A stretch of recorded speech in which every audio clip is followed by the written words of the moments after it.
Hello everyone, and welcome to this week's edition of the Bubb Report. I am your humble host, Dr. Bubb. Now, close to a year ago, Prime Minister the Honorable Deacon Mitchell fired one of the more charismatic members of his cabinet, Jonathan Lacrete. Mitchell opined that he lost confidence in a man who was once celebrated as the David to Keith Mitchell's Goliath in the constituency of St. George Northwest, a bastion vanguard for the new National Party. In the last election campaign, Lacrete's signature style of oratory, with a perfectly executed stagecraft, won the admiration of many in the national community, including those across various political divides in the country as well as in his constituency. Lacrete's political capital and goodwill with the NDC was, however, short-lived, and the NDC stock he invested in 2022 has borne no dividends on his part in the context of that party. Now fast forward to 2025, and Lacrete has since established a new political entity, adding to the panoply of third-party options currently on offer in Grenada, outside of the dichotomy of the two major political parties. Now, over the next 90 minutes, we sit for a no-holds-barred in-person interview with Lacrete, who is breaking his silence exclusively here on the Bubb Report. This Lacrete conversation was conducted in person last week Friday, June 20th, here in Grenada. So please excuse us for not being able to take any live questions or comments on air. This is the Bubb Report. Please do us a favor by liking this week's show. We will be right back after this. Should your loved ones pass on, they deserve to be treated with dignity. And at S.A. Johnson Funeral Home, we can provide you with that service. We can take you every step of the way during your sorrowful moments. When that need arises, call S.A. Johnson Funeral Home at 347-777-9797. That's 347-777-9797. S.A. Johnson Funeral Home is a Caribbean family-owned funeral home here in Brooklyn, providing funeral services, but in a dignified way. From cremation to burial to the repatriation of your loved ones, you don't have to go through the hassle, as we provide exceptional service that allows you to mourn and heal peacefully. For more information, visit our website, www.sajohnsonfuneral.org. Send us an email at sajfuneral@aol.com or call 347-777-9797. S.A. Johnson Funeral Home, because you deserve to be treated with dignity. Don't go there. You are a technocrat. I mean, you can speak to whether or not it was appropriate or inappropriate for that to occur. Would you have done that as a permanent secretary? Politicians get the information from wherever source that they can. That's going to be the extent of your answer. Yeah. Don't go there. There's a lot of noise around the data protection bill that, in my respectful view, is not warranted. I was one of those making noise, and it's simply because I was concerned about that specific Section 33. Don't go there. Are you going to be offering yourself up as political leader of the party? I see you've called me have much more than diplomatic passports. I don't mind that. Don't go there. What is the relationship like between you and your leader, Dr. Mitchell, your boss, Dr. Mitchell? I'm not sure how to explain how to answer this question at this time. I prefer not to answer. Don't go there. They said that you approached the bank for the loan before the election and that it only materialized after the election. There are also conflicting reports around the quantity of monies that were received. What is the reality here? People try to extort the truth and to make all kinds of things about it. I just stay quiet. So if you notice, I was really and truly quiet about the whole matter. Well, except with not with the New Today newspaper. The New Today newspaper reported on this, so I'm not sure you were quiet on this. Go ahead, Honorable. Go ahead. Well, I'm just trying to answer your question, right? Don't go there. I think we just spoke at length about the regularization framework. So yes, we did. Let us talk, Prime Minister. Let us talk about the workers who are dismissed. The Bubb Report. We go there. Viewers and listeners, welcome back to this edition of the Bubb Report. We're happy that you can stay with us. As we articulated in the introduction, we now have an exclusive interview with the founding political leader of Grenada's newest political party, the People's National Movement. Of course, that founding political leader is Mr. Jonathan Lacrete. Mr. Jonathan Lacrete, welcome to the Bubb Report. Thank you very much, Dr. Bubb. It has been a long time. It's very long time coming. Well, for the benefit of the general public who may not know, we actually go way back. We actually met at the TMR Community College. And in respects, we are alumni. Yes. TMR Community College. Yes, sir. Of a faith-based organization. That's IDH. Correct. So let us first and foremost talk about that relationship. You go first. I don't know what you remember about that particular period of time, but I do remember as a type A personality, you were very driven, very ambitious. You participated in school activities. Almost everything. You were the founding members of the faith-based IDH non-denominational organization. Those were amazing times. So I do remember the same thing, and I remember what I remembered most about it is the coming together of this group of young persons who just wanted to have this spiritual journey and this spiritual experience that we were now coming into, finding ourselves, so to speak, from a spiritual perspective. It was fresh, it was new, it was dynamic, being exposed to new dimensions of spiritual things that you were never taught before, that you did not even hear your parents, who are Christians in the house, speak about. So it was good while it lasted. We had an excellent time. We had a great time. I know we had a dream. Oh, yes. So sometimes standing for all night, praying for all night, those were extremely powerful. Yeah. So, Mr. Lacrete, you're coming forward now. Some might argue that you're coming forward now because you formed the new political party, and so you are expecting exposure for that new political organization. It has been almost a year, Mr. Lacrete, since your dismissal, some might say unceremonious dismissal, from the cabinet of Grenada and your subsequent departure from your once beloved National Democratic Congress executive. Why are you coming forward now? Well, at this particular juncture, we just formed the People's National Party, not the People's National Movement. So it's the PNP. That's quite fine, the People's National Movement. And this is the season where the Grenadian public would want to hear from the political leader. I have seen numerous comments over the past few days, especially when we launched our soft social media launch of the party. And thereafter, I believe that we posted my constituency manifesto for St. George Northwest. And persons alluded to the fact that they would like to get on board. They would like to be a part of this because it's something new, it's something fresh. But the question still lingers, what happened last year? In order for us to be able to trust you, I think that you're going to have to speak about what happened last year, because we only heard one part or one dimension of the story. And as a result of that, after speaking with my advisory council and other members of the team, we decided, let's do a professional interview in a professional setting. So I humbly obliged.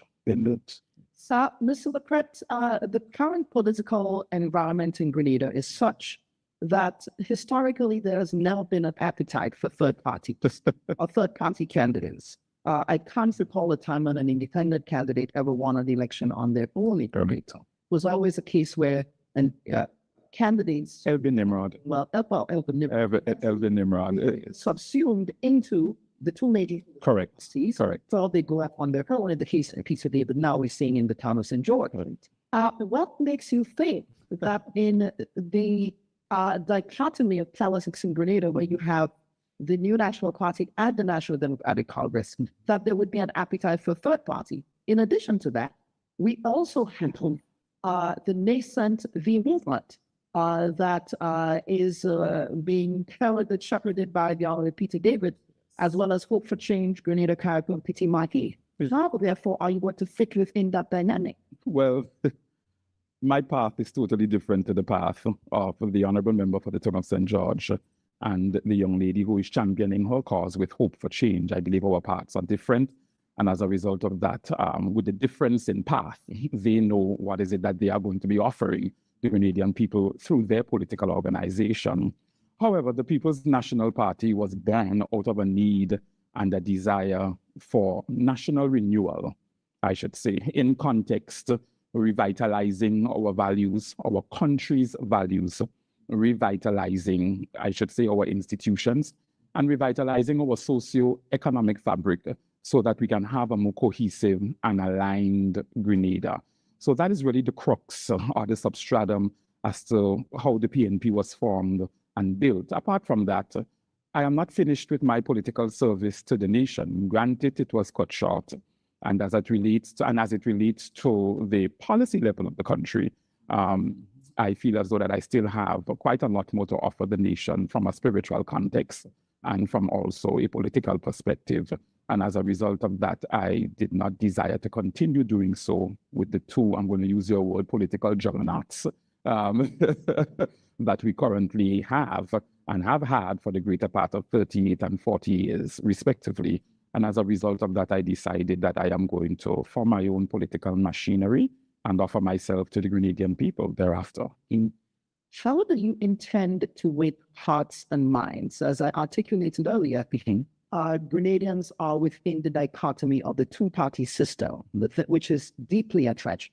Both political parties have deeply entrenched mechanisms in all 15 constituencies. They have the constituency branch organizations, they have the constituency groups, which you are part of in St. George Northwest. So how do you intend to reach out to people who are part of those two deeply entrenched organizations?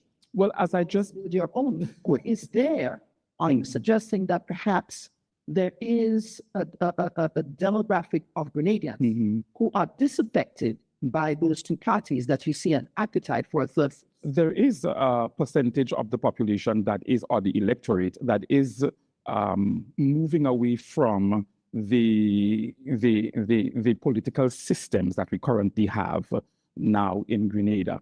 I just mentioned a while ago that for the greater part of 38 and 40 years, respectively, we've had two political juggernauts at the head of our political landscape. And we turned 51 a few months ago, and we're entering into the first phase of another 51. Granted, you and I may not live to see that, but our children and our children's children will be able to grow with new political systems emerging. Additionally, you want to be able to have young people build a particular political structure and a political system and a political organization that they can be proud of at the end of the day. The institution is good, but something new comes on the scene that gives this generation the opportunity to build it from the ground up and to be a part of that new building and that new structure. So speaking of building, of course, one would argue that you cannot build, in fact, it takes a village to raise a child. So I suspect it will take a village to raise a political party. Who are the people involved in helping you to build your political party? Well, we do have a National Executive Council, and we will inform the nation as such to the National Executive Council when we get to the press conference in a few days, and also the individuals who form the advisory council of the party, because I felt the need to have that top-tier leadership guiding the sectoral principles of the party. Per adventure, the party gets into governance. You have persons who are well-crafted in their field, in the areas of profession, that they can guide the policy mandate of the party. Yes, so that is incoming. That is incoming. I understand you'll be having a press conference. Very soon, yes. It may be next week, it may be week after, but we will be having one very soon, and then we will be addressing the nation as it relates to our policies. Without, and of course, as the journalist in me will prove further, you said you have that advisory council in place.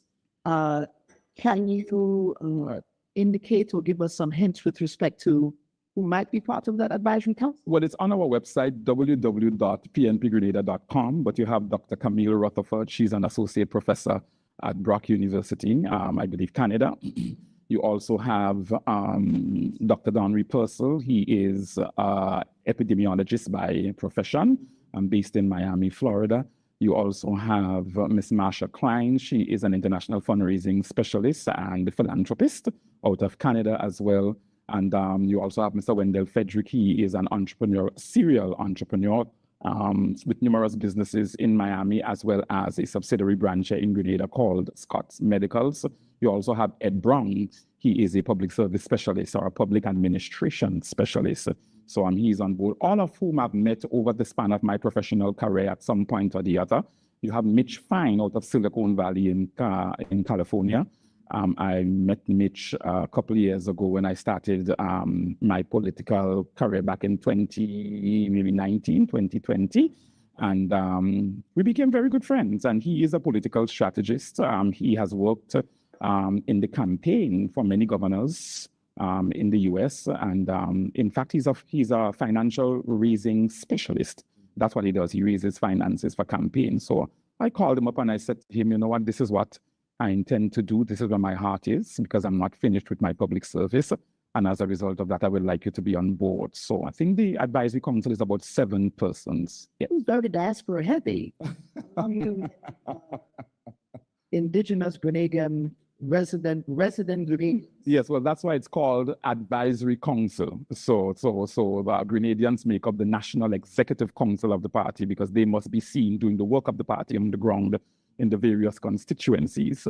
But the advisory council does not necessarily have to be Grenadians. And given how polarized our politics is in Grenada, yes, 1 or 2 persons I did approach, but they rather work in the background than work in the forefront. And I respect that as well. So that's why you see it's such heavy. Are there anyone from the National Democratic Congress who might have been disaffected or active with your dismissal? Is there anyone who will be joining you on this journey from previous?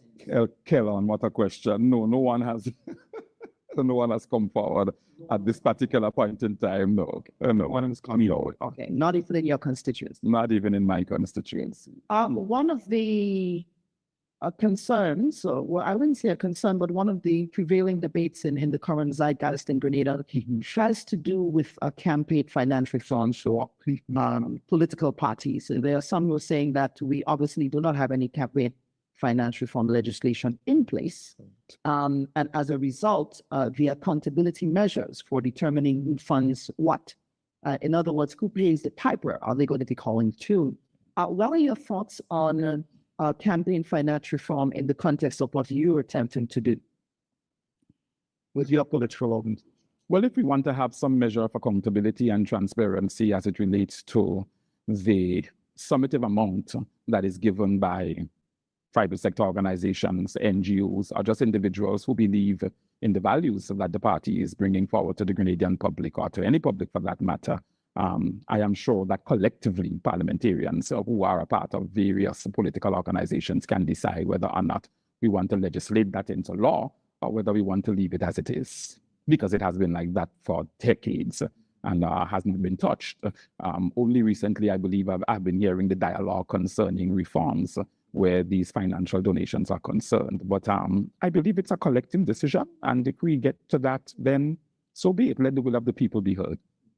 Yep. What will be the guiding philosophy, mission, vision, and values of your political organization?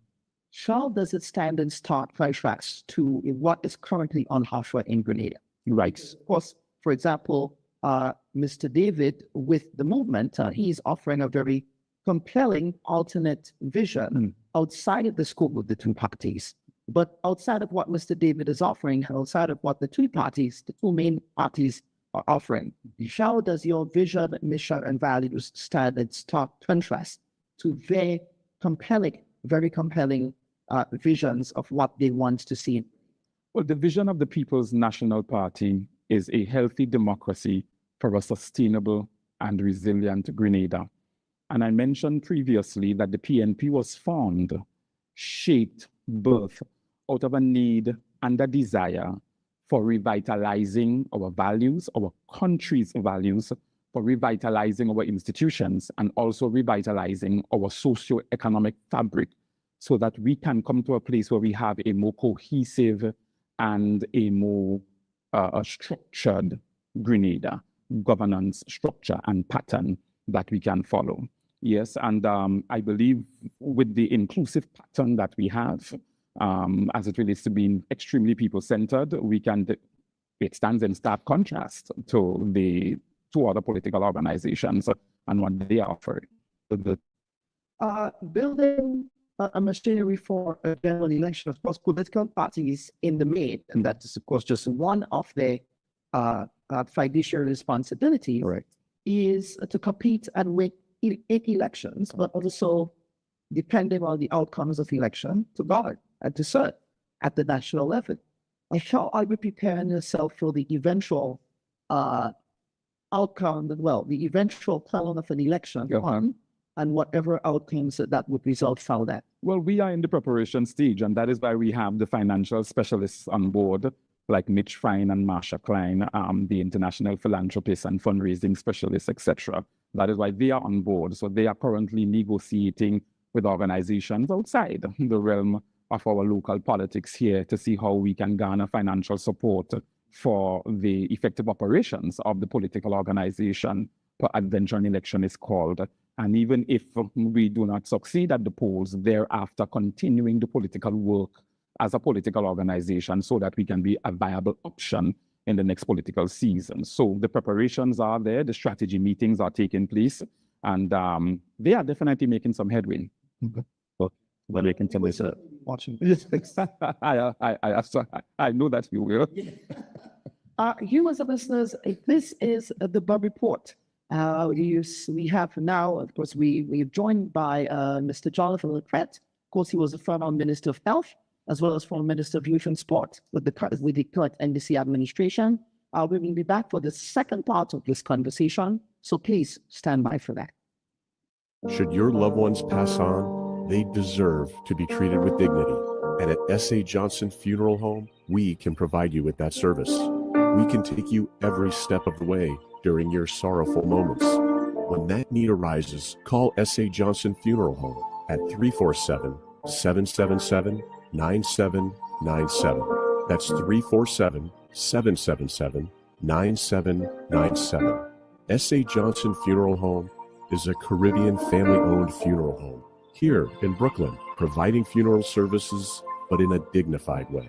From cremation to burial to the repatriation of your loved ones, you don't have to go through the hassle, as we provide exceptional service that allows you to mourn and heal peacefully. For more information, visit our website, www.sajohnsonfuneral.org. Send us an email at sajfuneral@aol.com or call 347-777-9797. S.A. Johnson Funeral Home, because you deserve to be treated with dignity. Don't go there.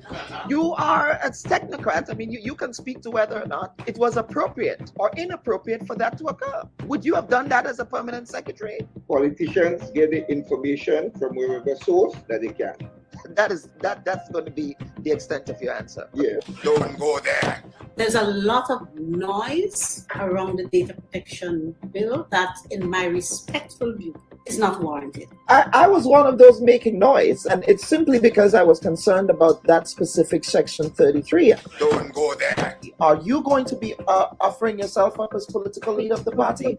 I see you've called me have a much more than diplomatic passport. I don't buy that. Don't go there. What is the relationship like between you and your leader, Dr. Mitchell, your boss, Dr. Mitchell? I'm not sure how to explain how to answer this question at this time. I prefer not to answer. Don't go there. They said that you approached the bank for the loan before the election and that it only materialized after the election. There are also conflicting reports around the quantity of monies that were received. What is the reality here? People try to extort the truth and to make all kinds of things about it. I just stay quiet. So if you notice, I was really and truly quiet about the whole matter. Well, except with not with the New Today newspaper. The New Today newspaper reported on this, so I'm not sure you were quiet on this. Go ahead, Honorable. Go ahead. Well, I'm just trying to answer your question, right? Don't go there. I think we just spoke at length about the organization framework. So yes, we did. Let us talk, Prime Minister. Let us talk about the workers who are dismissed. The Bubb Report. We go there. Viewers and listeners, welcome back to this week's edition of the Bubb Report. As a reminder, this is not a live show this week. This conversation was pre-recorded earlier last week in order to accommodate both myself and our guest's schedule. Of course, Mr. Lacrete, welcome back to the program, sir. Thank you very much. My pleasure to be here. Yes. Now, Mr. Lacrete, following your dismissal from the cabinet of Grenada, obviously the Prime Minister articulated then that he lost confidence in you. In fact, we only heard from the Prime Minister, and the Prime Minister was also coy with respect to what information he was sharing with the national community concerning your dismissal. But while that was happening, on the other end of the ledger, we were not hearing from you at all. We did not hear from you. Why did you make a decision to not speak to the national community with respect to why you were dismissed? At the end of the day, Mr. Lacrete, you served at the pleasure of the people of Grenada. And one would imagine that as a servant of the people, you would also be required to account to the people of Grenada. So why was there no accounting on your part? Well, truthfully, at the particular point in time that the announcement was made, there was a social media frenzy that was taking place. And thereafter, the announcement was made as it relates to my exit from the cabinet of Grenada. You had some vilifying taking place on print media, various social media platforms. And from a prudent perspective, I did not think that it was prudent at the particular point in time to come out and to speak to what happened or what did not happen at that particular time. I decided to hold my peace and to let the dust settle. I was not going to, at that time, banter with political party supporters on social media about what is and what is not, especially when you were not told why it is that you're being fired, and then you're hearing varying narratives across the political spectrum about your firing.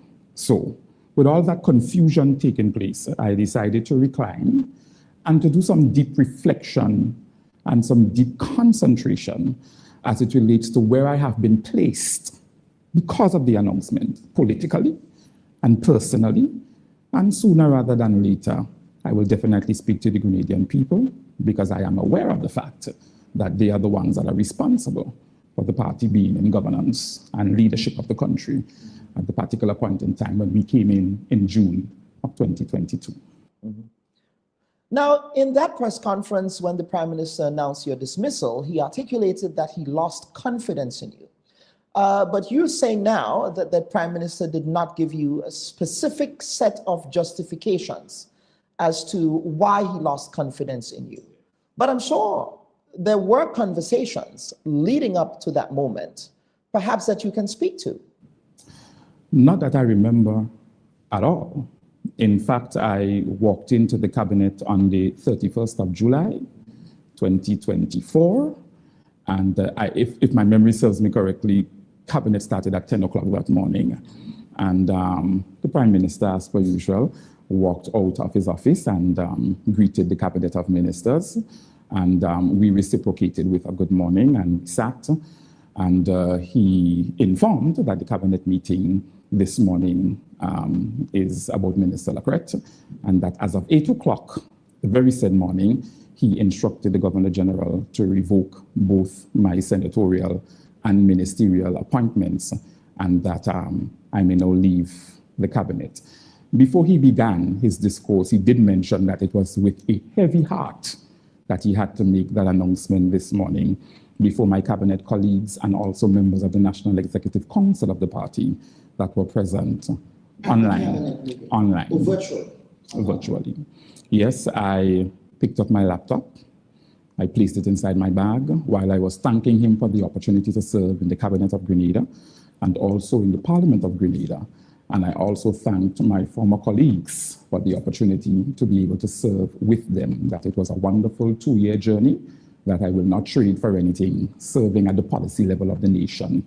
And I wished the administration as well as the political organization well, and I exited the cabinet with a smile on my face. Okay. Were you escorted by security forces at the ministerial cabinet? Size of the ministerial cabinet? Security officers. Security officers. Security places. Security places. Yeah, you're making it sound like a drug raid, you know that. security officers. Yes, when I exited the cabinet, in fact, before I exited the cabinet and my hand touched the doorknob of the cabinet, I remember the Honorable Prime Minister saying, Mr. Lacrete, I recognize that there is some confusion on your face as to why I did. As it was leaving. That was as I was leaving.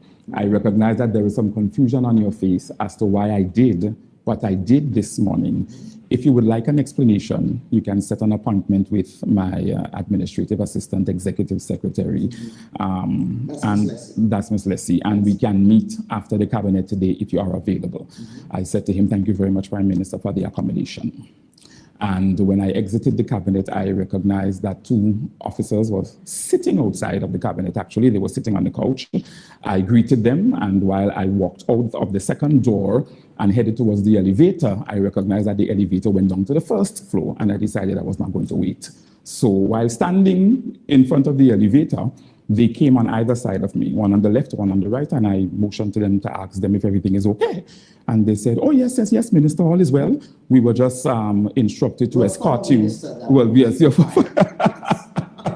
we were just instructed to escort you down to your office. And I said, okay, no problem. And they escorted me down to the third floor. I went into my office. I was not allowed to touch anything that was government owned. I was only allowed to take that which belonged to me, which I did. I was asked to hand over the government phone immediately, and I motioned to the National Security Advisor that I have some contacts on the phone that I would like to transfer. If I'm exiting office, I would like to keep these contacts because they're important. He gave me the opportunity to do so, and took back the phone. I exited, and they escorted me down to the first floor. And Officer Cohen took me to my vehicle and ensured that I left the compound driving off. I did message the Prime Minister when I got into my vehicle after I drove off to request a time that is best suited for him so that we can have the meeting the afternoon once he's available, because I was expressing my availability at the time. But between the time, because cabinet started at 10, so between 10:15 and around 2:30, I recognized that the Prime Minister's office had put out a release that they were going to have a press conference on Thursday, the 1st of July, the day after the firing. And part of the dialogue of that press conference was to inform the nation as to why I had to exit the cabinet of Grenada. And I felt that if you're going to explain to the nation why and not give me an explanation, it's sort of like putting the cart before the horse. So Prime Minister called just around the 3:30 Minister for time frame, because we had set up a time, and he messaged me via WhatsApp. And I said to him, Prime Minister, I recognize that there is a press conference that is due for tomorrow. And part of the press conference is to speak about or to inform the nation as it relates to why I had to exit the cabinet of Grenada, or you had to fire me. And I said to him, I'd rather wait for the conclusion of the press conference.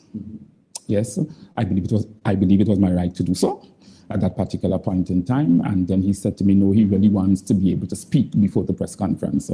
And I said, respectfully, Prime Minister, I'd rather wait for the conclusion of the press conference, because I would like to hear why it is you did what you did. And that was it. I parted ways with my former colleagues, and as painful as it was at the particular point in time, maybe, who knows, in the providence of God, it was necessary. Yes. I felt, though, Kellon, that if something was wrong, I spent 18 months in the Ministry of Health, Wellness and Religious Affairs. I spent 7 months in the Ministry of Youth and Sports as the line minister with responsibility for policy development and policy implementation. And if there was a problem during the 18 months and the 7 months respectively, I felt maybe that there was a dialogue that could be had so that we can talk about whatever it is you think that I am not doing well ministerially. And as a result of that, help me to improve. But there was no such dialogue that took place within the 18 months and the 7 months respectively. And I thought that the firing was so strange because when cabinet was reshuffled in January of 2024, I was not given a ministerial portfolio. So in my mind, this thing started way before the National Lotteries Authority issue came up. Because in January of 2024, when cabinet was reshuffled, if my memory serves me correctly, I think was maybe 6, 7, 8 ministers were reshuffled out of their ministries into other ministries. And my dialogue, my one-on-one dialogue, when Prime Minister called us in to speak with us individually, my dialogue with him was totally different because he did say to me that he's not offering a ministerial portfolio to me with the reshuffling of the cabinet, but we are offering you a diplomatic posting, and we are offering you ambassador to Canada. And I remember reclining in my chair and saying, Prime Minister, I'm not understanding where this dialogue is going at this particular point in time, because this is 18 months into governance, and you are asking me to take up my young family and to head thousands of miles away when you, of all the persons, understand also, when you also understand the degree of work that we have started in the constituency, I am not understanding the rationale for this diplomatic posting. No, the response that was given wasn't substantial enough to satisfy my curiosity as to why you would want me out of the cabinet of Grenada at that particular point in time. And I also said to him, this is 18 months sitting as the Minister for Health, Wellness and Religious Affairs. The years 2024 to 2027, the management team and I have designated those years as the years of health sector modernization with a solid plan to really transform various areas of the healthcare sector. And so with that going on, I wasn't understanding why the diplomatic posting at that particular point in time. I humbly and cordially refused, because I wasn't going to root my young family up and move thousands of miles away to Canada, even though you're representing your country in that diplomatic setting. I felt as though this is where I belong, which is Grenada. This is where my political work is, my spiritual work is, and that this was going to be a premature moving. And apart from that, I would have to seek the face of God, whether or not the posting sounded nice, or the offer sounded nice and sounded pretty. I would have to definitely seek God as to whether or not a move like that is of him, and whether or not he is going to get the glory out of a move like that out of Grenada because of the work that he has mandated me to do here on island. So at that point of pushback, was that the point at which the Prime Minister then made a course correction and offered you the cabinet portfolio of Minister of Youth and Sport?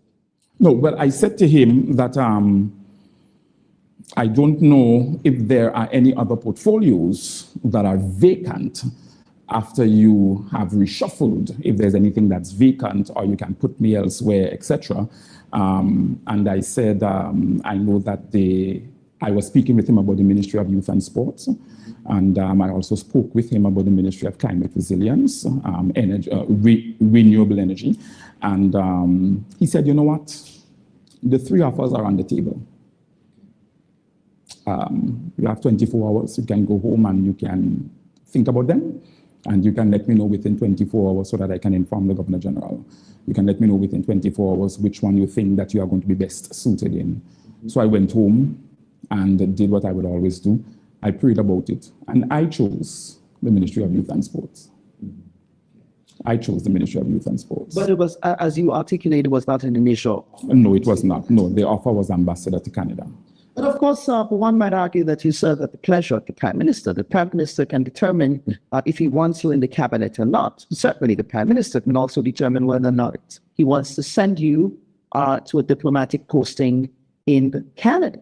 So some might say here that perhaps you're being obstinate, that you're being the position here, and you're refusing. The man who was giving you the opportunity to serve in the cabinet, the man who appointed you to the Senate, that you're just being an obstinate.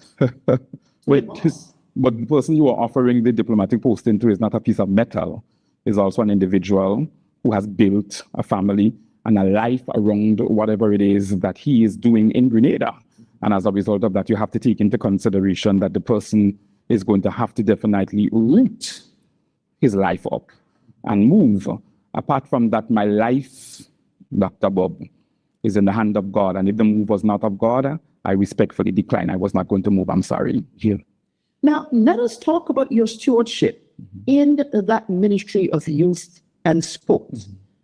Because a lot of administrative issues came up, which we will get into with respect to that ministry. One of the major administrative issues that we pressed the Prime Minister on, of course, we should refuse to give answers to. Actually, you might be able to shed some light on this, was your concerns with respect to how the board at the Grenada Lotteries Authority was being managed by the board chairman and by other members of the board. Was that an issue coming into that ministry, first and foremost, that you observed as a difficulty that you needed to address as the line minister? So stop there. I came into the Ministry of Youth and Sports January of 2024. Yes. I immediately got to work, and I must posit at this particular juncture that as a career public servant coming into the politics, I settled down almost immediately into the two ministries that I was privileged to lead as the policy lead at that particular point in time. Of course, you have to get accustomed to the nuances of the ministry or the sector and the do's and don'ts of the sector, etc., the technical operational aspects of the sectors. But from an administrative and managerial perspective, I settled down, and from a leadership perspective, I settled down pretty quickly and pretty well in those two ministries. Let me be honest with you. I believe that myself and the permanent secretary at the time were very late to the Tea Party, extremely late. I remember meeting one of the workers of the National Lotteries Authority in the supermarket, and they said to me, Minister, you and PS plan to come and have a meeting with us anytime soon? And we said, yes, it's on the list. We're just trying to get our ducks in a row and ensure that we meet with all stakeholders in a very orderly and timely fashion, but National Lottery Authority is on the list. And within weeks, Same thing. There you go. and within weeks of that meeting, Yeah, just doing something. All right. I'm not even know we are editing it. Good. and within weeks of that encounter, I met another member of staff who requested that we come and have a meeting with the staff because the staff is under tremendous pressure. They're not being allowed to function in the areas that they have been hired to function in. They are being disrespected. So there were a lot of institutional and organizational issues raised by these two staff members. I did flag them with the permanent secretary because at the end of the day, she is the accounting officer for the sector anyway. Politicians come, politicians go. So as a result of that, I flagged it with the PS and I said to her, let's see how we can rearrange the series of meetings that we have planned so that we can push National Lotteries Authority up the schedule ladder. Yes. And I said to her, I'm not going to go with you. I'm going to go for myself. So I'm going to go for myself. To not create the aura of a crash down or a storming. It's just the minister casually going to chat with staff to hear their concerns, etc., and to meet with those who requested the meeting, which I did. And when I met with the members of the finance department of the National Lotteries Authority, they pinpointed to me some discrepancies and some financial improprieties that they feel needed to be addressed, because one staff member said to me, I am not going to jail for this, Minister. I am not.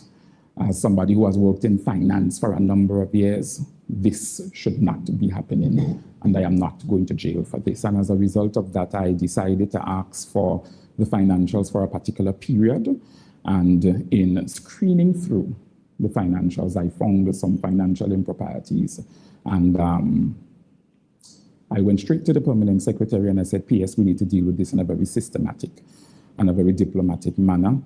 And we agreed that it must be brought before the body who constituted the board of directors in the first place, which is the Cabinet of Grenada. So that took place on the 31st of May, that was a Friday, and I went to the Cabinet on Monday, June 3rd, with all the information that I had. And I laid it before them as it relates to what are we going to do about this particular situation. Can you articulate or can you shed some light? I'm not too sure how much you can share. You were just saying here that there were financial improprieties. Mm-hmm. What were some examples of those financial improprieties that the accounting team, the financial team with the Lotteries Authority shared?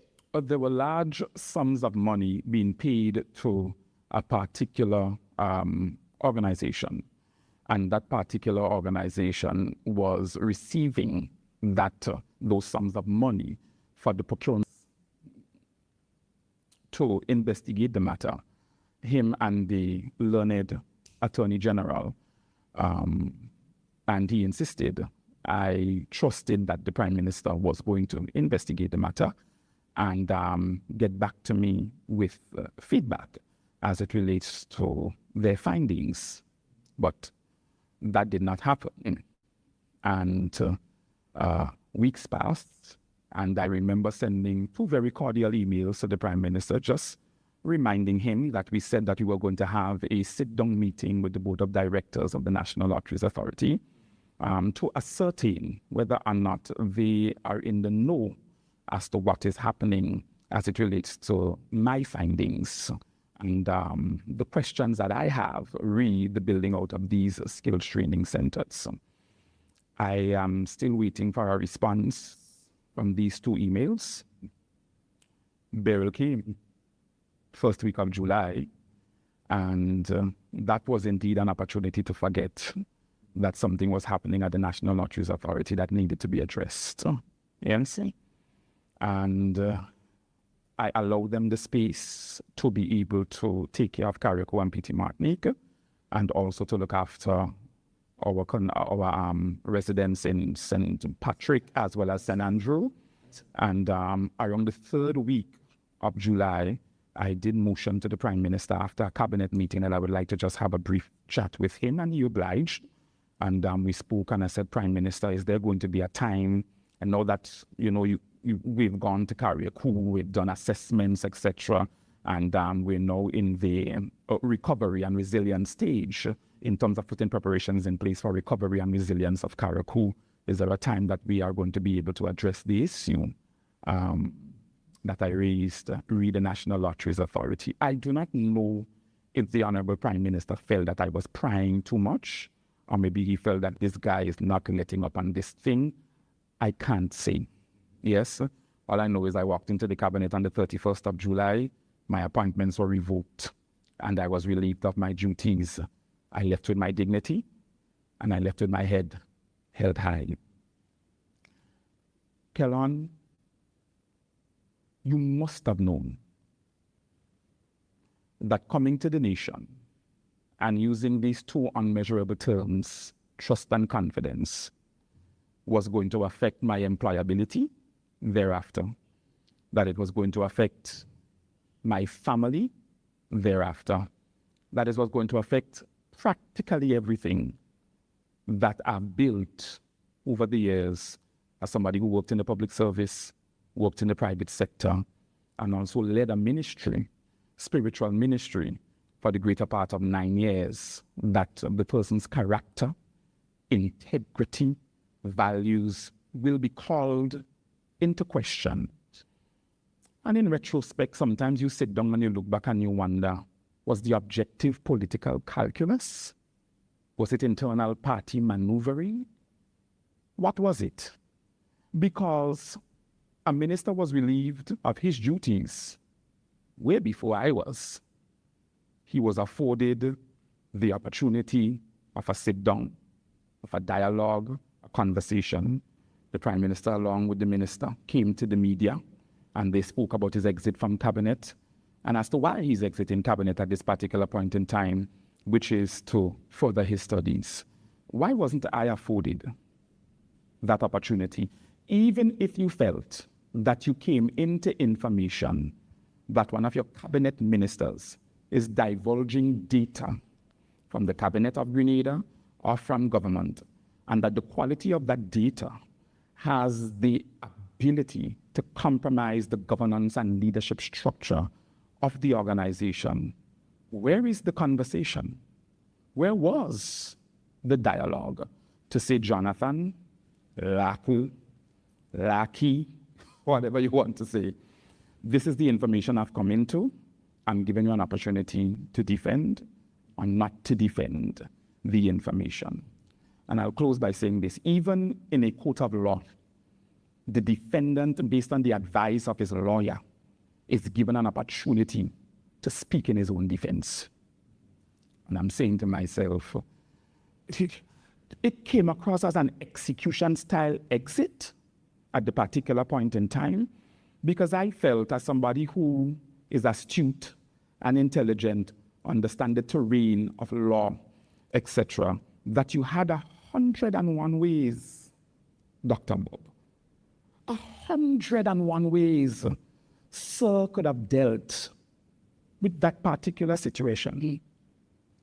Revoked my ministerial appointment and left me as a senator, and you could have placed me anywhere in the public sector to continue my service to the people of Grenada, Carriacou, and Petite Martinique with the senatorial title and still working in the Senate of Grenada.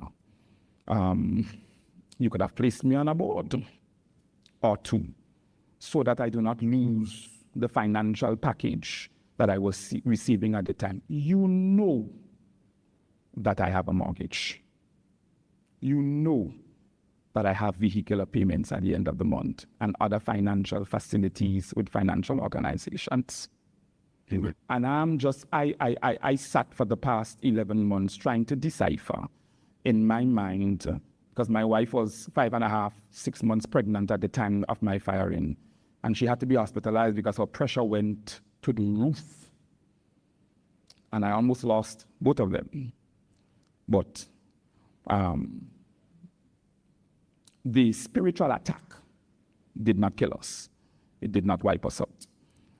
We maintained our faith in God and our resilience as we stood upon His word, trying to understand what strange thing has come upon us. I am still trying to decipher in my mind up to today. It's water under the bridge. And just to be clear, listen to me, I love those guys, and I made that quite clear when I was exiting the cabinet in July of 2024, because it was indeed a pleasure to serve with all of them. And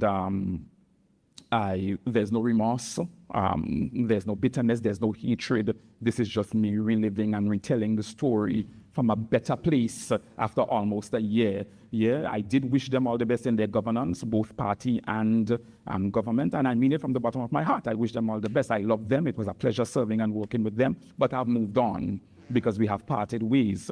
But when you reflect, you try to ascertain as to why something like this would happen that felt so inhumane and that felt so diabolic. Because to me, if you had any shred of humanity, for human dignity, you would try to see to the best of your ability, even as the leader, how you can cushion the financial effects of this person who was receiving a salary at this level and is now going home to a wife who's a teacher and have to be able to use her salary with 2 children and a baby on the way. So and that's why I said to you initially that for a couple months, I had to find myself in a space where I needed to pull away from the crowd, not be battling and bantering on social media. That's not my MO. It's not my modus operandi, because I had a family to think about.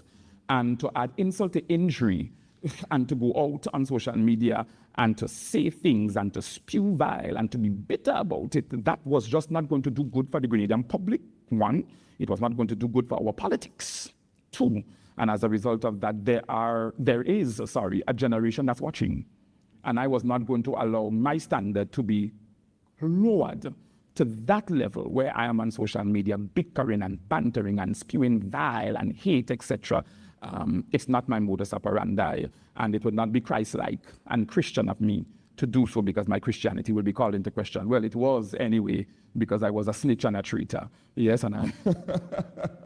But it is what it is. It's almost a year, and being the leader of the political party of the PNP, as I said to you, I feel as though that I am not finished with my spiritual as well as political service to the nation. I see that the party is working feverishly to ensure that they go into the next general election as a political powerhouse, etc. And I still want to wish them all the best. All of the ministers of cabinet, both MPs as well as senators. But you can imagine, Kellan, what the last 11 months have been for my family and I.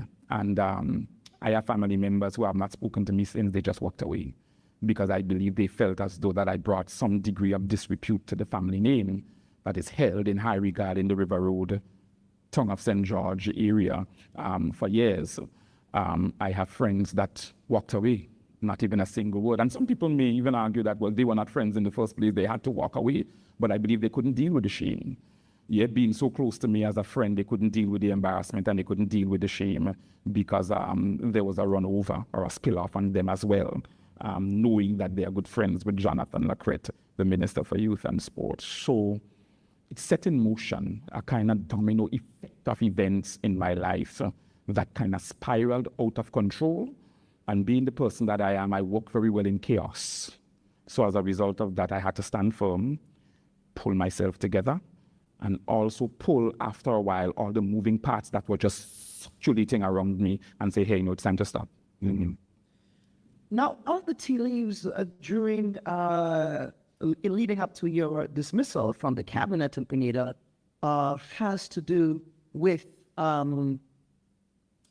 allegations that you were leaking confidential government information to one talk show host, political commentator Jenny Simon, and that allegations that you were in conversation with former Prime Minister Dr. Keith Mitchell, who's also your member of parliament.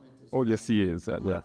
Those conversations come up, and in your mind, and obviously this is all conjecture because we have to assume, because after we're not in the mind of the Prime Minister to determine whether or not those variables informed his decision that perhaps you were having conversations on what was happening in the administrative state with the opponents of the National Democratic Congress.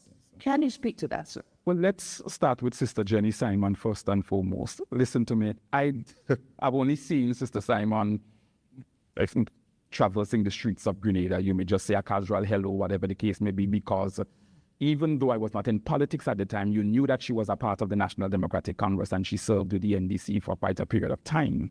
But as it relates to that kind of relationship, that was not there. I met her a few months before the election on Wall Street, and I motioned to her, Sister Simon, and she turned around and she looked at me from head to toe, and she said to me, so you is the young man that going up against Dr. Mitchell? I said, yes, Miss Simon. She said, you're going to beat him? I said, oh, yes, I'm going to beat him. She said, well, boy, I admire your bravery, but you ain't winning that seat. And then she wished me all the best, and we had some pleasant conversations thereafter, and that was the last that I spoke with Sister Jenny Simon. Listen to me. So when after exiting the cabinet and I heard those allegations, I said to myself, okay, what's going on here? I don't understand. Because you started to hear all sorts of things about yourself. And of course, we have grown to, I don't know if accept is the word to use, but we have grown to accept that particular smear campaign of a political culture, especially when someone exits a political party. And my exit was very peaceful. It was very peaceful. There was no drama. There was no violent upheavals. There was no tumultuous uproars. My exit was very peaceful. I said, thank you for serving. I thanked my colleagues for the opportunity to serve with them. And I just left peacefully. So when the vilifying came, I mean, weeks, days and weeks after on various social media platforms and also on print media, I said, oh, wow. So it dawned on me that maybe that this is an attempt to strip me of all political capital and viability, that thereafter I will not be able to re-enter into the political arena because I've been stripped of my dignity and just basically dragged in the mud. I know that there was a particular percentage of the population that did not buy it. They did not receive it, because I've worked with people across the public sector in various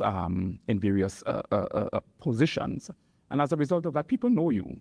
They know your character. They know what you will do. They know what you will not do. And I'm not saying that sometimes persons may go off on a tangent every now and then in terms of their character. But when you know somebody and what they will do and what they will not do, you know the person stands for principle, etc.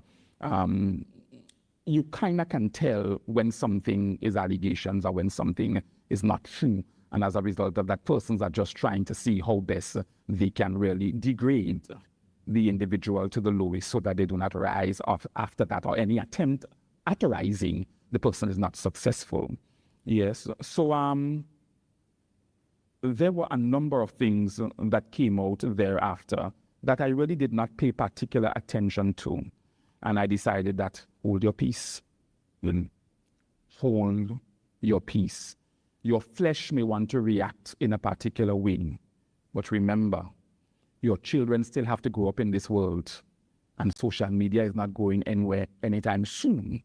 And as a result of that, how you behave in the public's eye is going to tell today or tomorrow whether you rise successfully or you remain fallen. So I just decided that I was going to hold my peace and let the God in whom I trust fight my battles behind the closed doors, which I did. And I ignored everything that was printed on print media. And also, I can understand the confusion in supporters' minds as it relates to, Laco was a favorite and Laco on the campaign trail, and we can't believe that Laco betrayed the party and the government like this, and the whole 9 yards of cloth. And I believe that persons were speaking out of their anger, and they were also speaking out of a lack of information. Yes, a lack of information allowed persons to formulate their own narratives as it relates to what they think or what they thought happened. And then you had individuals who were spewing bile about different things that happened, and I certainly wasn't told about and wasn't informed.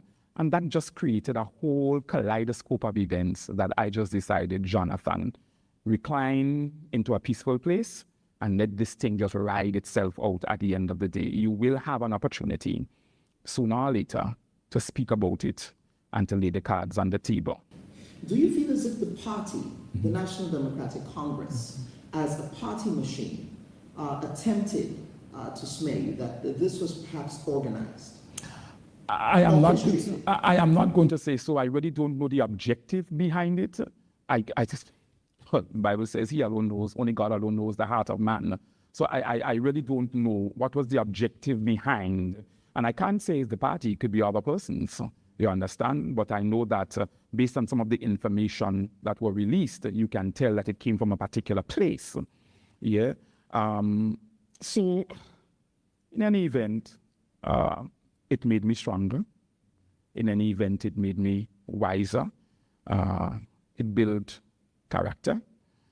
It afforded me an opportunity to reassess my life, to reassess where I'm at, and what is it that I am going to offer the Grenadian people from a political organization perspective, futuristically, when the new political organization is formed. And now it is. This is what I'm offering, because if you're not finished with your service, man cannot dictate whether or not you remain in the political arena or whether you become someone who has lost political capital and you stay in the political doghouse. The destiny of man, I firmly believe, is in the hand of God. And as a result of that, I'm sure you've seen some of the comments as well, where persons would be saying to me, go back to church. Politics is not your calling. Again, they should not be in politics.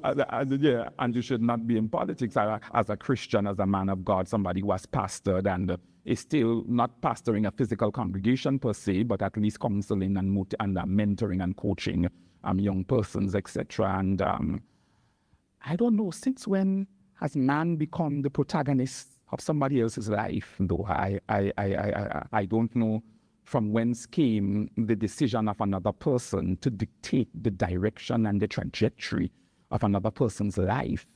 To me, that providence and that sovereignty is in the hand of God and not in the hand of a man. And if you feel very strongly about journalism and the journalistic work that you are doing in the sphere that you are doing it, can man prevent you from operating in your calling? No. Yeah. And who's to say God can't extend a man's ministry from pulpit to policy? You like that one, do you? Yeah, that one hit the very core. Yeah. Who's to say? I know that one hit your core. I could see your facial expression. Who's to say that God can't extend a man's ministry from pulpit to policy? And that's where I stand on the church and state argument. You understand? I mean, from time immemorial, the church has been integrally involved in various aspects of the state, whether it be social services, education, etc. The church has been integrally involved. Yes, even contextually from a Grenadian context. Yes, and more and more we've seen people of very strong religious background getting into the political arena because we believe that we have a lot to offer as it relates to trust in leadership. Because you see persons of strong religious background getting involved, you tend to want to lean towards that party more because you trust that these individuals who are getting in there is going to definitely steer the compass, yes, of the political organization in governance in a particular direction. So you trust that the religious background of these individuals will keep some kind of moral guard, yes, the setting of the organization. So I'll say to those persons, I understand my calling. I understand why I am in the political arena at this particular juncture in my professional career. I know why I'm here. I do have an assignment and a mandate to fulfill nationally, first and foremost from a spiritual perspective, and then from a political perspective. And I'm grateful to God that He has extended my ministry from pulpit to policy. Mr. Lacrete, you are part of a political organization that espouses as its foundational tenets of transparency, integrity, and good governance. Given your experience with the NDC in government, do you feel as if in government that the NDC administration has lived up to those expectations? I'll leave that for the electorate to decide at the polls. Well, but you said conclusion. Those are played out. Yes, the core values. Yes, which was predecessor. Yes, Attila Thomas stood by. The core values. His predecessor, Dr. E. Mitchell, with respect to its allegations of impropriety, our briefcase and other matters. So yes, you're leaving that for the electorate to decide. But I think, given how you said that, I will press you on this. Yes, I know that. Yeah, as you normally say, I'll push back on this. People have it this. You'll push back on this. Are they living up to those expectations? In some regards, yes, and in some regards, no. Yes, I think I'll put a period there. In some regards, yes, and in some regards, no. Mr. Lacrete, of course, we want to be segueing for the last part of that interview. He was listeners will be segueing into the constituency of Mr. Lacrete. That is in the St. George Northwest constituency. And you famously were fined in Parliament at the 50th anniversary of independence. You were put to be that to the successor. Listen, was to please with it. Listen to me, Doc and I have history. We did not see eye to eye on a number of things, but we do exchange very pleasant conversations when we do meet. I always tell people that Dr. Mitchell is not a beast. I mean, regardless of how you feel about him, and regardless of how you feel about his politics, he's a human being, and as a result, he deserves the respect of everybody that he comes into contact with, regardless of how you feel about him and his politics. And that is why I've never ventured to disrespect him in any form shape or size. He's an elder statesman, of course, and from individuals like these, whether or not you respect his politics or not, you can learn a poor thing from him. And I remember in dialogue with him at one of the graduations that we had in the constituency, we've had many discussions, especially at activities where we meet at the constituency. And of course, if you meet the member of parliament, you were the running mate against the member of parliament in the constituency during the general elections. I mean, But we got to know you in the campaign. you can be. That's politics. You can't get away from that. It's politics. It's politics. But we've had numerous conversations, about politics and about the constituency and the people in the constituency, etc. And to be quite fair and to be quite honest, I remember going to Buka Secondary School and standing down the road with my father, waiting for public transportation on many occasions in the morning, and Doc is passing down with the two black vans, and he would briefly wave for my dad and say hello, etc. So he has been my member of parliament for the greater part of almost 4 decades of my life, basically. So that is who we grew to know as the political czars in the constituency, or I'll use your term again, the political juggernaut in the constituency. Yeah, and he is well respected in the constituency, and that is why, I mean, even if you're trying to make a name for yourself in the constituency as an opposing candidate, that does not mean that you try to tear down, destroy, and mash up what another man has built so that you can stand tall on it. No, it's not going to work for you. It's not going to work at all. You have your new path to create, and as a result of that, we have a very good cordial relationship. We would say hello to each other and hi, and just share a joke momentarily whenever we see about politics and the political landscape and about the constituency, etc., etc. So I want to wish him all the best as chairman of the new national party, yes, and whatever it is he decides to do thereafter in the political arena, I want to wish him all the best and wish him Godspeed and God's favor, yes. My viewers and listeners, you're watching the Bubb Report. We'll be back for the final segment of the program. The final segment of the program will involve a conversation with Mr. Lacrete, his constituency of St. George Northwest. So please stay tuned for that conversation. Thank you, sir. Yes. Good. All right. That was. Mr. Lacrete, we are here in your constituency. Oh, yes, we are. Yes. Do you feel that? Well, I'm sure this constituency brings a lot of memories for you. Oh, yes, it does. It's a good oh, place. yes. Oh, yes, it does. Yeah. You can feel the breeze. You can feel the warmth, the peace, and the tranquility as well, coming over the mountains of Mount Morris. So, Mr. Lacrete, one of the issues that we did not touch on during our sit down has to do with allegations that you received a loan from the Grenada Development Bank. Of course, those allegations were also targeted against one of your former colleagues, Mr. Andy Williams, who in a sit down with me, he indicated that that particular loan was approved before his entry into politics. So what is the reality there with respect to GDP and Mr. Lacrete? Well, as it relates to GDB, upon coming into office in June of 2022, my wife and I, the family was growing. Yes. And my wife and I, we did approach the Grenada Development Bank for a mortgage to build a house. Truthfully, while we were in the process of waiting for the loan to be approved or not approved, a former member of the board of directors met me, and we were just having a simple discussion, about politics and so on and so forth. And as a result of that, it came to him asking me, well, I see you went into GDB, you're looking for something, etc. Maybe I can guide you as a former board member, etc. And I said to him what my wife and I were doing. And he said to me, I think that you would want to read the bylaws of GDB, or the act that governs the financial organization, before you actually proceed with that. So I went, I did my research, and I recognized that members of the executive should not be engaged in acquiring loans from the Grenada Development Bank.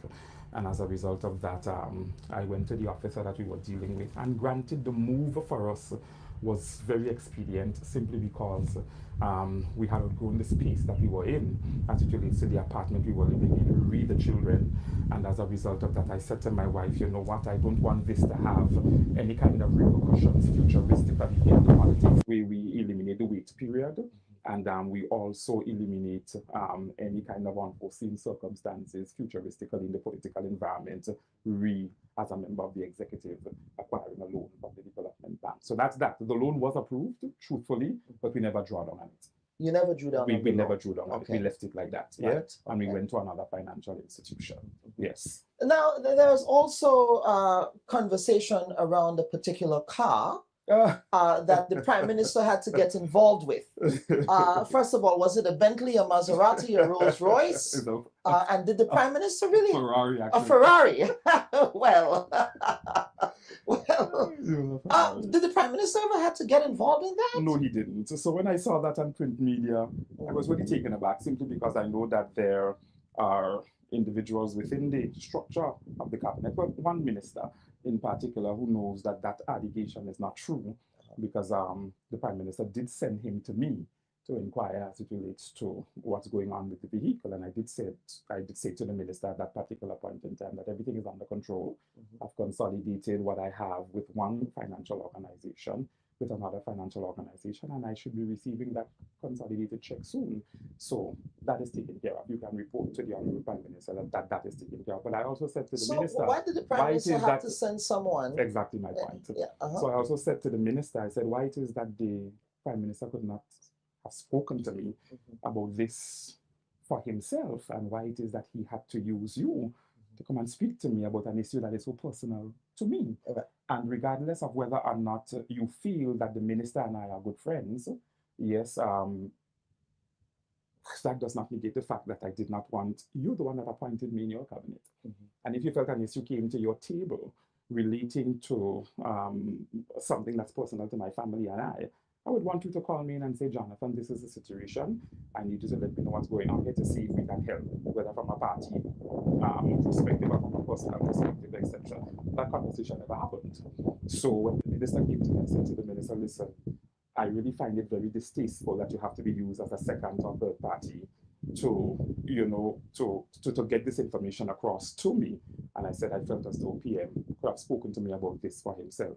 And how does the repossession of one's personal vehicle becomes an issue for the party, or becomes an issue of policy, or becomes a national embarrassment to the government, etc. We came into governance in 2022, and yes, I retired from the public sector, and I was paying the loan consistently, but thereafter, you know, when you retire, you're not getting a salary thereafter. So as a result, I did default on the loan for a couple of months before the election, spoke with the credit union, but I felt as though, I guess they felt that enough time had lapsed, and as a result of that, they served me with papers for the repossession, but I had already set a plan B in motion as it relates to going to another financial organization and consolidating everything that I have so that they can get what they need to get for the vehicle. And that's that. All right, and that's that. But he never had to step in. No. Never had to step in. No. Did you ever approach the publication about what was published in the newspaper? No, I did not. There's certain things that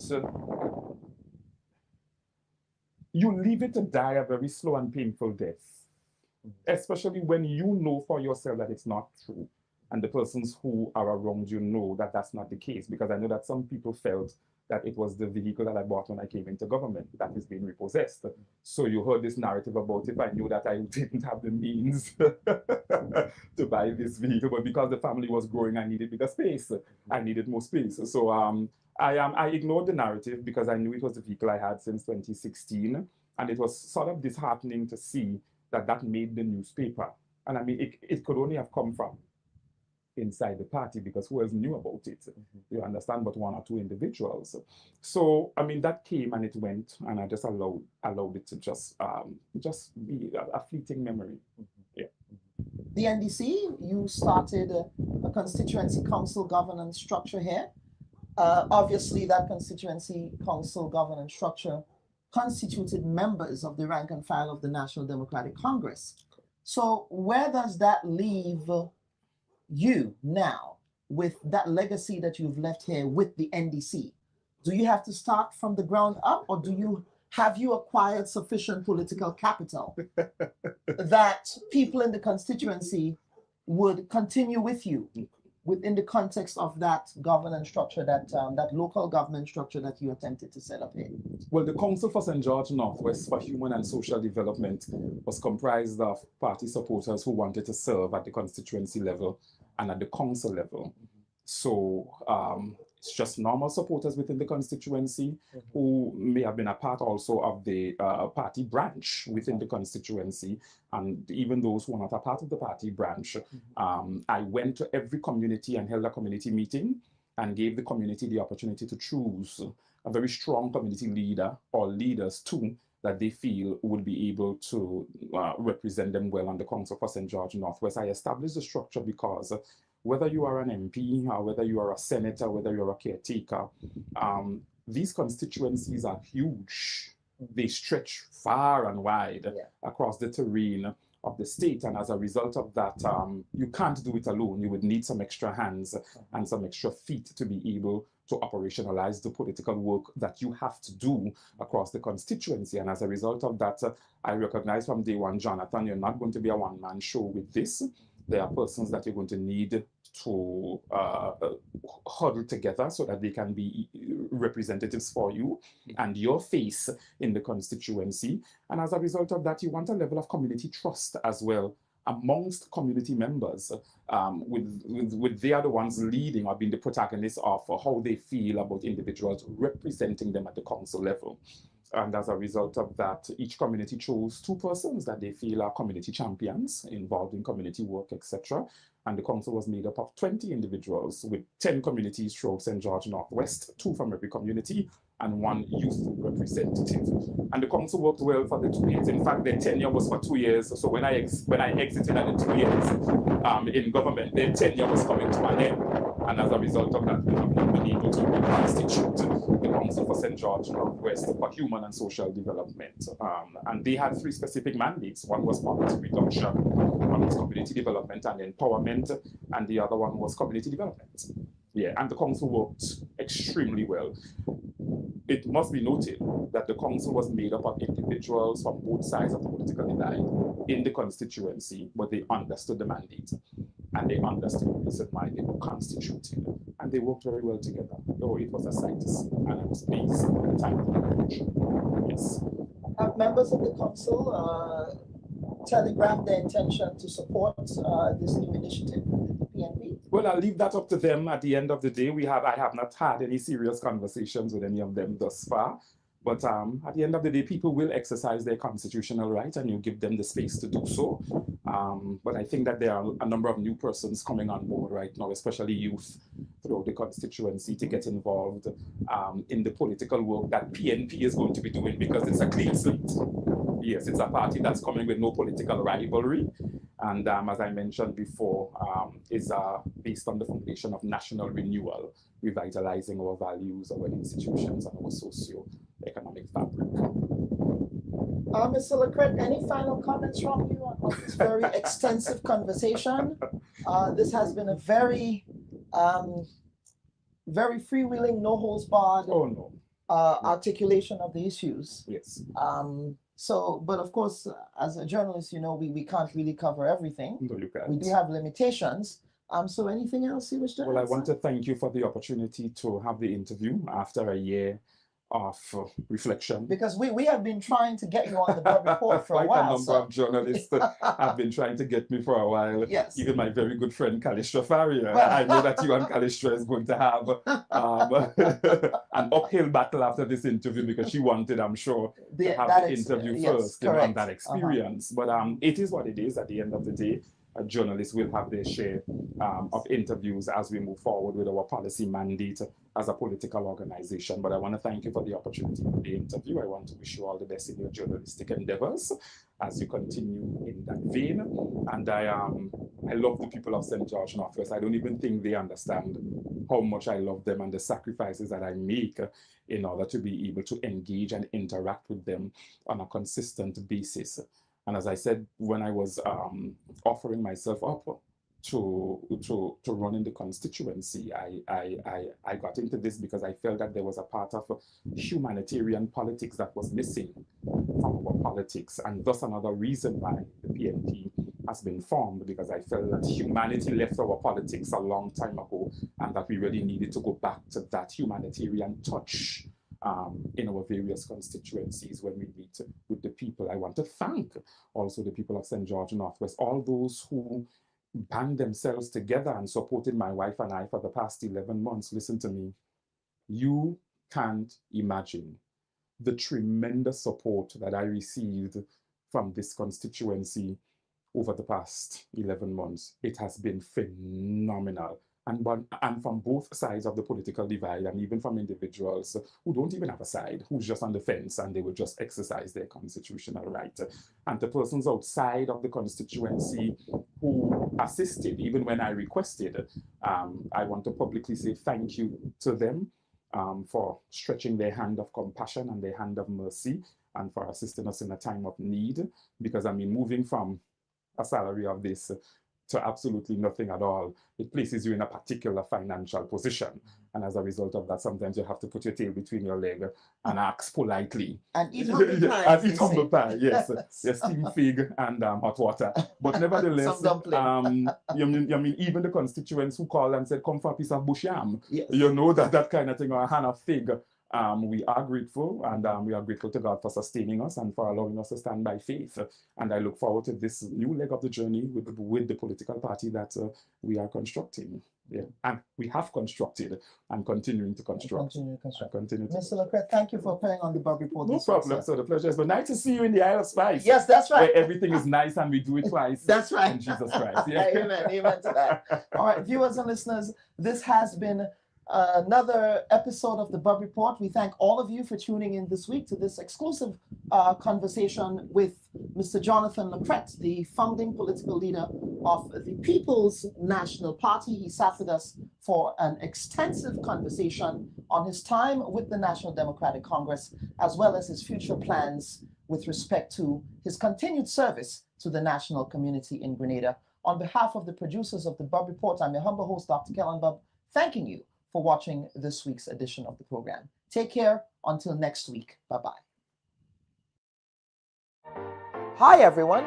Thanks for checking out the Bubb Report's social media pages. If you'd like to get more videos, show highlights, and watch our weekly live show, follow our Facebook, Twitter, and Instagram pages, and also subscribe to our YouTube channel. You can catch repeat episodes on Wednesdays at 4 and 5 p.m. respectively on CRFM Radio and GBN TV in Grenada.